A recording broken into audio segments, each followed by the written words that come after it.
The room smelled of dried parchment and fading ink, but the silence held something heavier than time.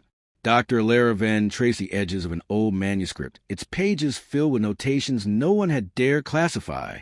It wasn't just biology, it was a map of existence sort of beyond life and genus. She had found it deep beneath the university's abandoned archives, forgotten behind walls meant to stay closed. Each entry challenged reality, placing species in categories that never belonged together, and at the center a single line redacted in black. Classification complete. Initiate Stage 2. Alara Van had long accepted that her work was considered obsessive even by academic standards. While others sought grant money and publication credits, she buried herself in the oldest texts most too obscure or decayed for modern use. Her specialty was taxonomic archaeology, an odd niche where biology met history, and only the strangest questions survived.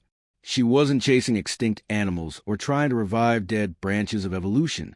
Alara was after something deeper, the logic of classification itself. It was on a rain-heavy morning that she discovered the manuscript. The university library's lower levels were being cleared for digital conversion, and Alara had volunteered to help. She enjoyed the mess of it. The smell of wrought the puzzle of decayed bindings away knowledge felt before electricity. One false wall, and a dislodged metal case later, and she was holding something sealed in wax with a sigil she didn't recognize. A single line was etched into the cover. Taxonomic details. Master Index. Back in her office, she began to read. The first pages were familiar, listing early Linnean systems and their flaws.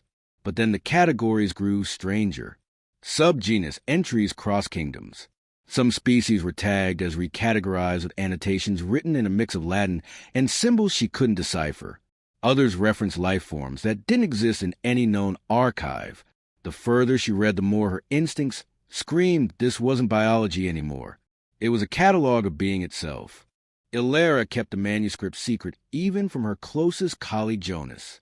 A linguist specializing in ancient symbology, Jonas had helped her decode obscure margin notes before, but this felt different. Not dangerous exactly, but private. The manuscript began changing.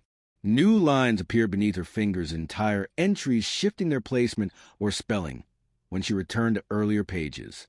One evening, Alara noticed a page with her name in the corner, not as author or subject, but as reference material. She dropped the book. Her pulse roared. She left it closed for 3 days. Finally, unable to resist, she called Jonas. "You're not going to believe this," she said. "Try me." When he arrived, she showed him a single page. No explanations, just the symbols. He paled. I've seen something like this before. In the Kalin transcripts. Dr. Ivor Kalin was a name spoken only in caution.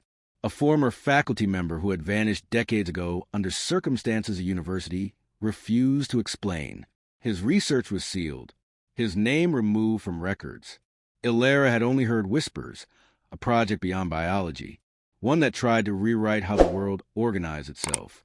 Jonas returned the next day with a flash drive and a warning. This wasn't just a manuscript of Alara, it was the foundation of a system. Kalin believed that classification didn't just describe reality, it created it.